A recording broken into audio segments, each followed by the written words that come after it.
All right, so some of our most positive feedback we receive here in New Zealand is about Laura and the passion that she shares with us around her farming experience. And trust me, it's more than just cute, fluffy animals, as you can see right there. There is definitely an abundance of those, which we'll get to in a sec.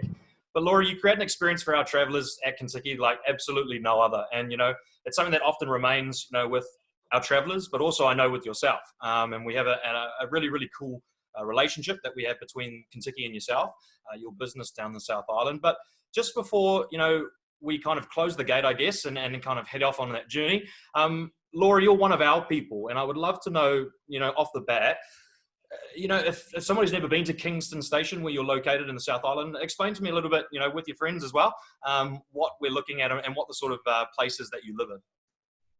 Yep, so Kingston Station is just a half-hour drive south of Queenstown. So a lot of people know of Queenstown and all the activities you can do there, but not a lot of people travel further south and get to explore what I like to call the real New Zealand. So the real New Zealand, to me, it's rural, it's farming, and it's good old-fashioned Southland hospitality. So real country, which is based down in Kingston at Kingston Station, is all about giving our visitors some real good southern hospitality, giving them a chance to interact with real locals, whether it's me or one of my other farm hands, and giving them a chance to get involved on a working farm and give them a taste of what it's really like.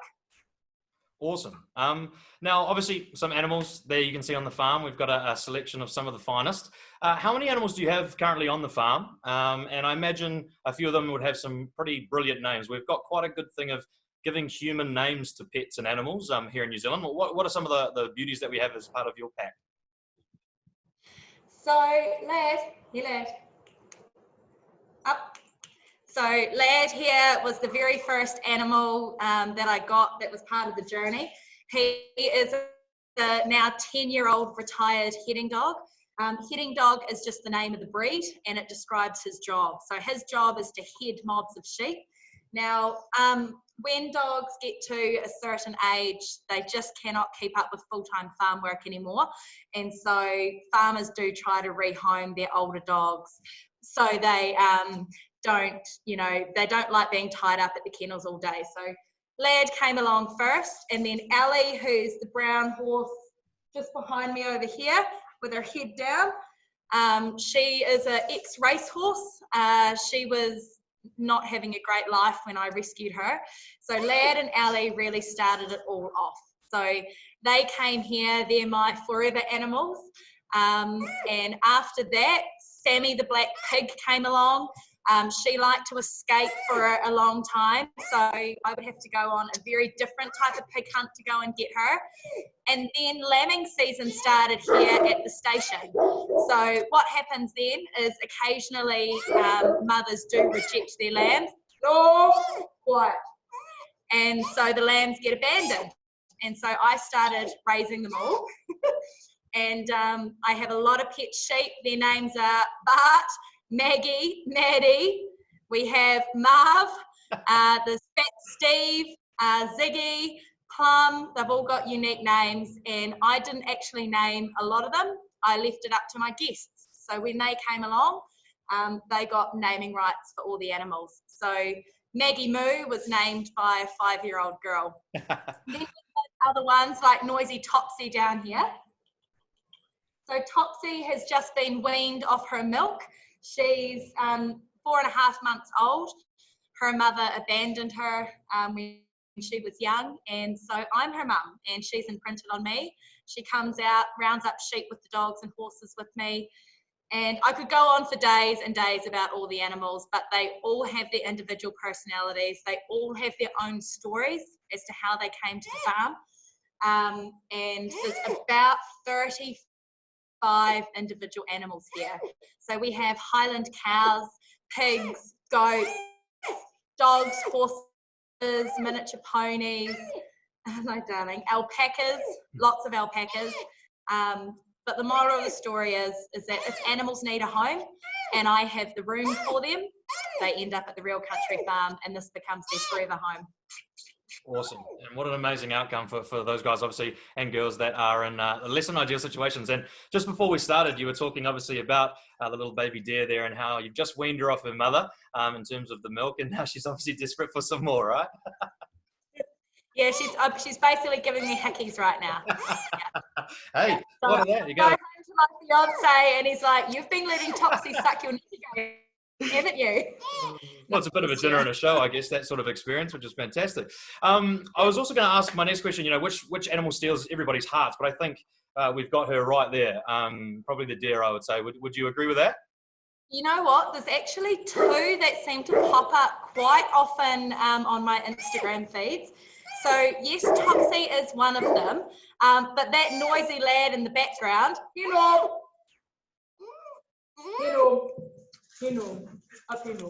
hello.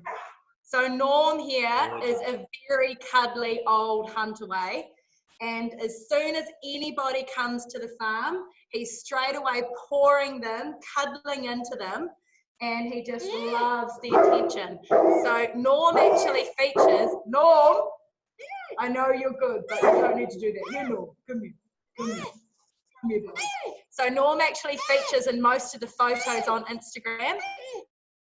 Topsy's more Tinder profile material. So for the young lads that come to the farm, that want to win the hearts of the ladies, cuddling baby Topsy seems to be what I see most on the Tinder profile pics.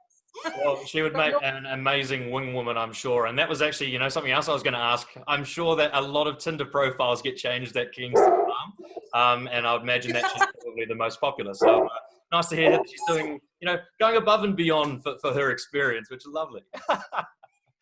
Hey, so now I know you haven't always been, on the farm, a lady of the land. You are obviously a Southern girl, but, walk me through that process of how you got to a stage of, opening your gates at Kingston Farm and being able to welcome guests from Kentucky and the TTC.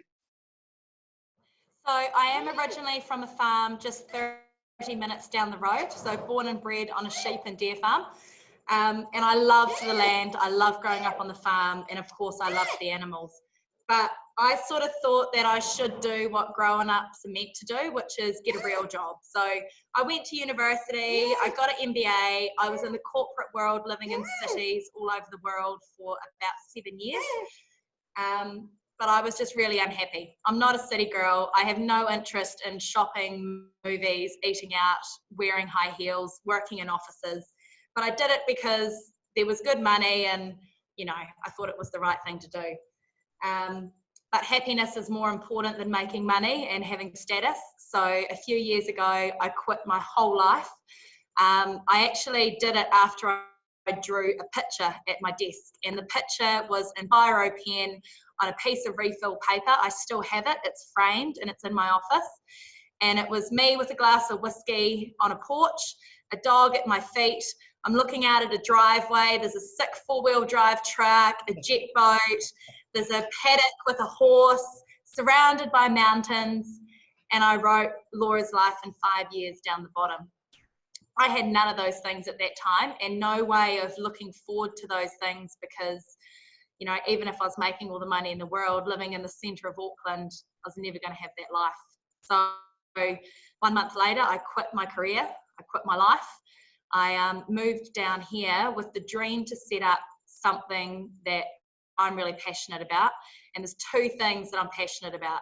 Teaching people how to do cool shit, like shoot guns, crack whips, learn how to change tires, fencing, stuff that, is a bit outside their comfort zone. And the second thing I'm passionate about is, of course, animals. So creating a company where I get to do both of those things and host guests like Kentucky guests is just very special to me. No, that's awesome. And I think it's really cool the way that you list that off. And, a lot of what you talk about in terms of your values and who you are as a person, but also running your business, just aligns really, really well with the TTC and also with Kentucky. And kind of, I guess now, talk me through that process of, what that relationship means to obviously yourself and your business and how we work together. Because as I mentioned at the start, you are definitely some of the most featured feedback that we get, and your passion right here is really easy to see. And, we can kind of, I guess, be forgiven that we live in New Zealand. We know what happens on a farm and all that sort of stuff. But talk to me about what this partnership between, you know, the TTC and yourself means for you and your business. But also what that relationship with people like Brett and with Dave Hosking and people like that. What has that done for you and your business, Real Country?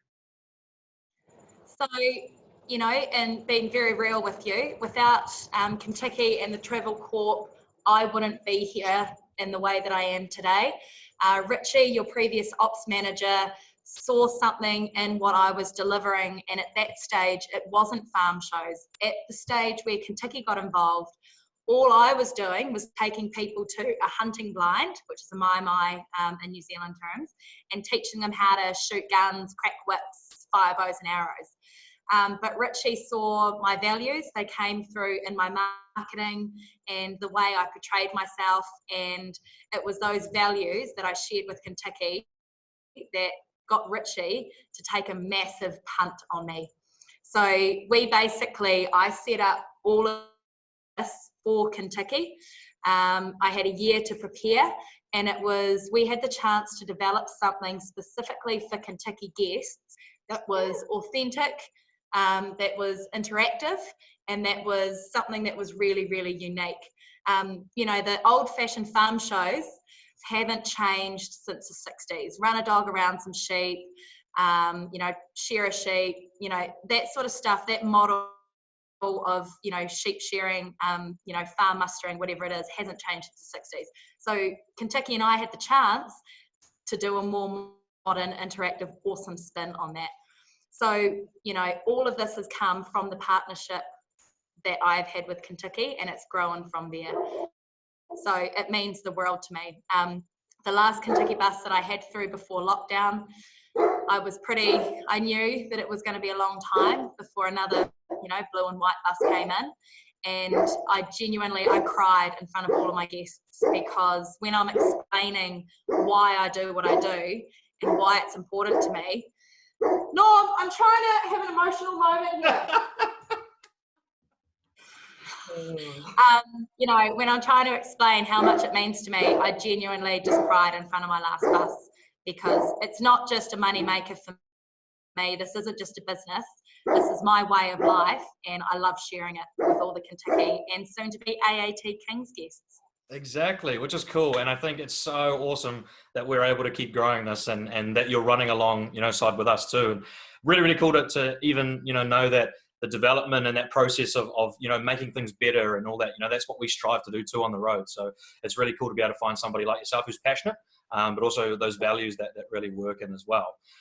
Just getting back to obviously what I just mentioned and touched on, you know, New Zealand, we're known for a few things around the world. Probably a lot of your German tourists talk about Middle Earth and The Hobbit and Lord of the Rings.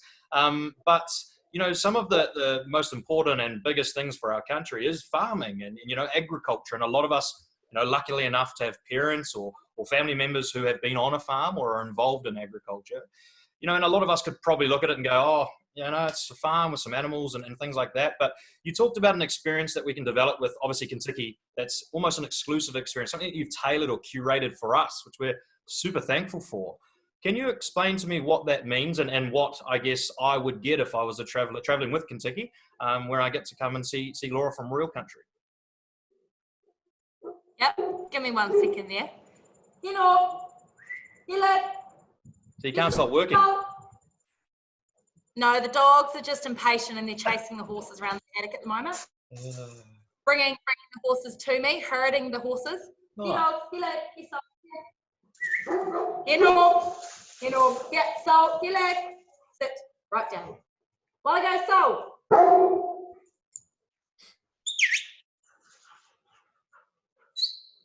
Right down. No.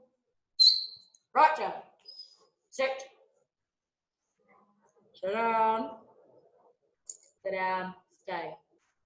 Okay. I tell you what, some of the trip managers on the road, I bet, would wish that they had a whistle and that all the passengers would just sit down and they would listen. Trust me. Oh. You know.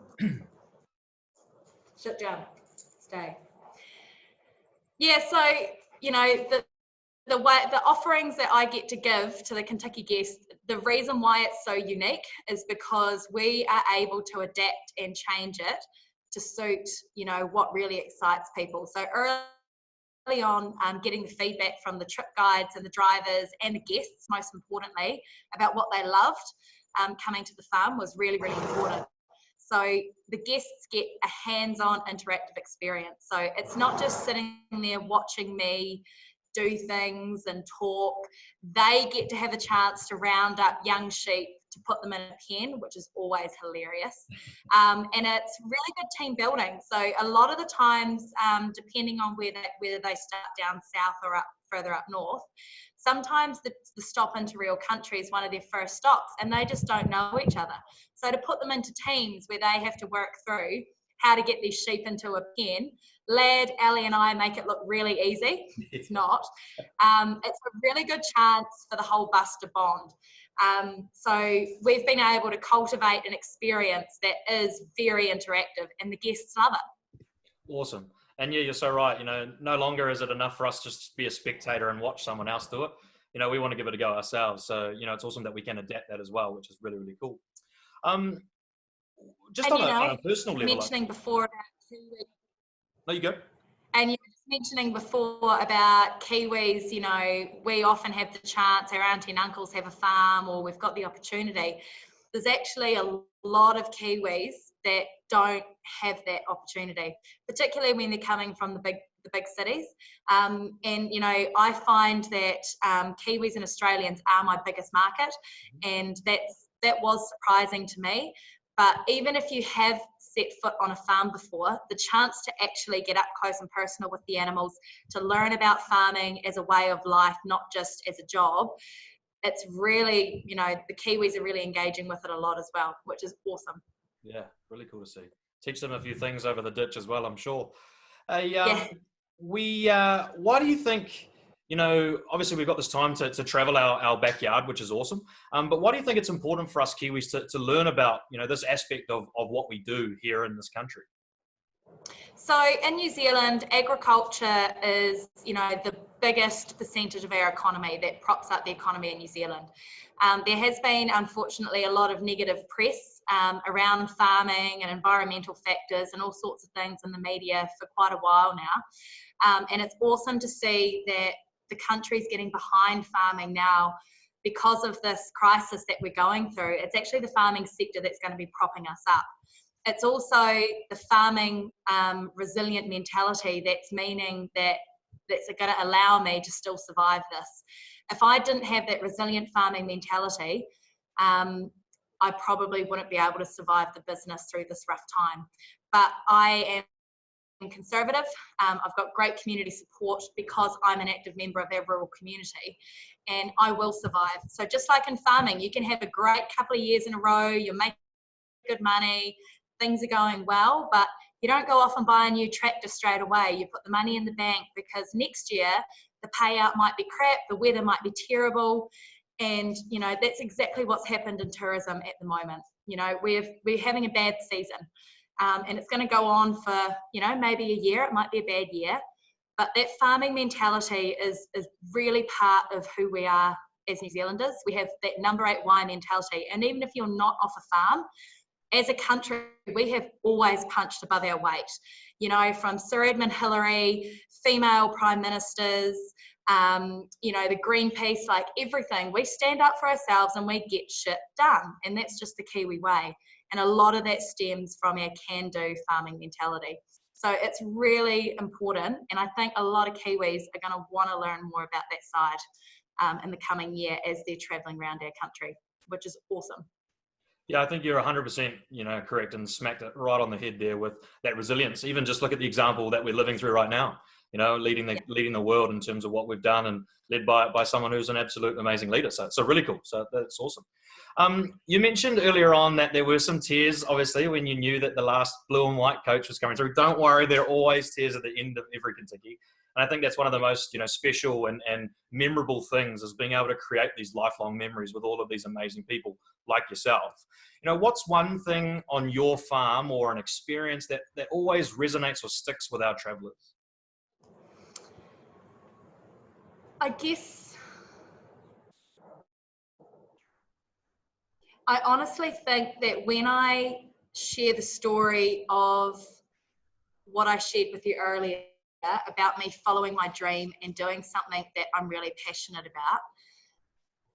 The comments that I get at the end as people are starting to slowly head off back onto the bus, a lot of it is around, you have inspired me so much. It's really awesome to see how passionate you are about what you do and what you do with the animals. And one of the things that I've always thought is really important is people don't always remember what you do.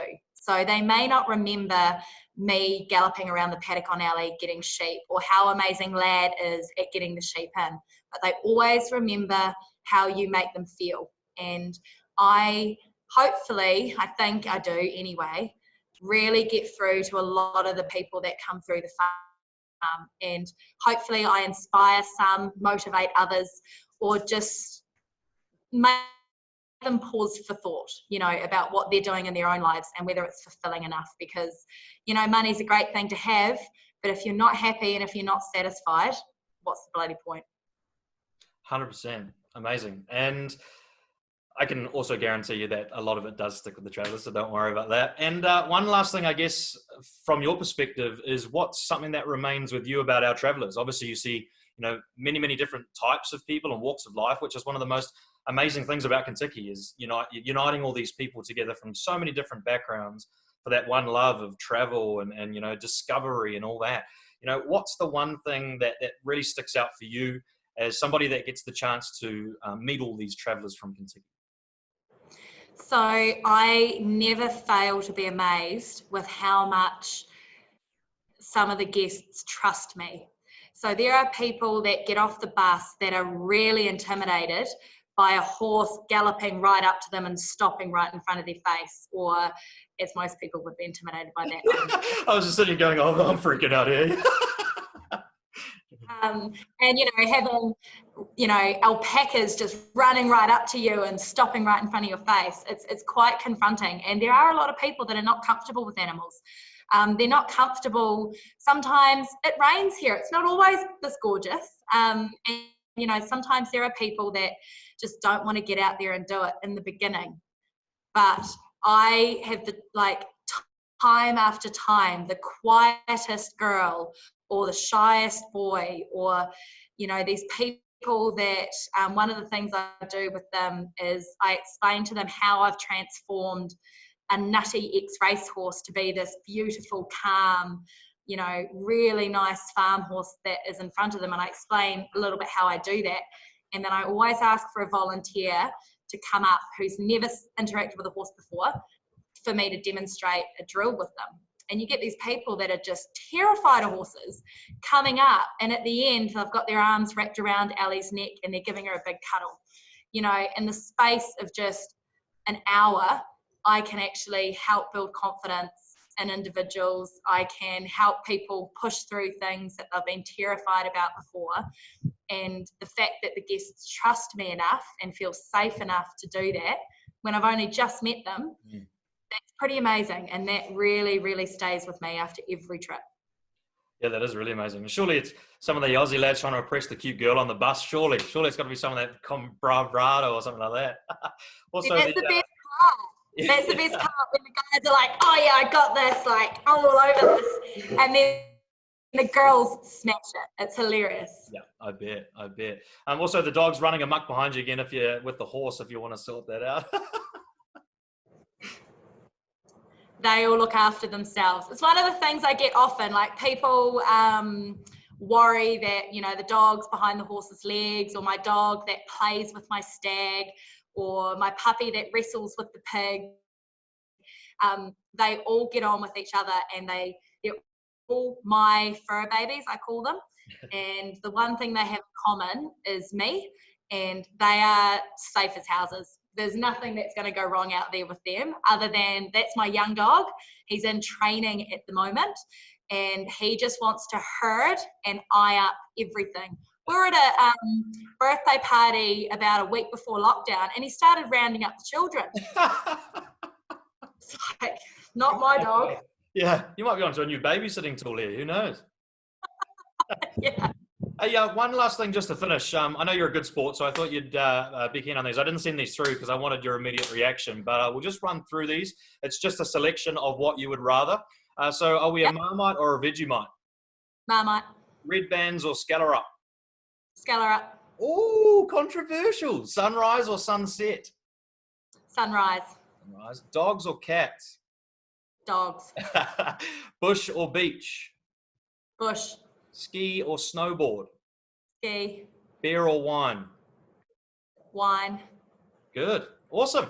That's it. Thank you so much, Laura. Thanks for having me, Hey, and no problem. enjoy your afternoon. And once everything gets open again, hopefully you'll get to come down and see this all for yourself. Yes, I would absolutely love that. I was lucky enough to have a little bit of farming influence. Mum used to be a dairy farmer, but it stopped kind of there. So, yeah, would love to get out again and check it out. So it'd be awesome.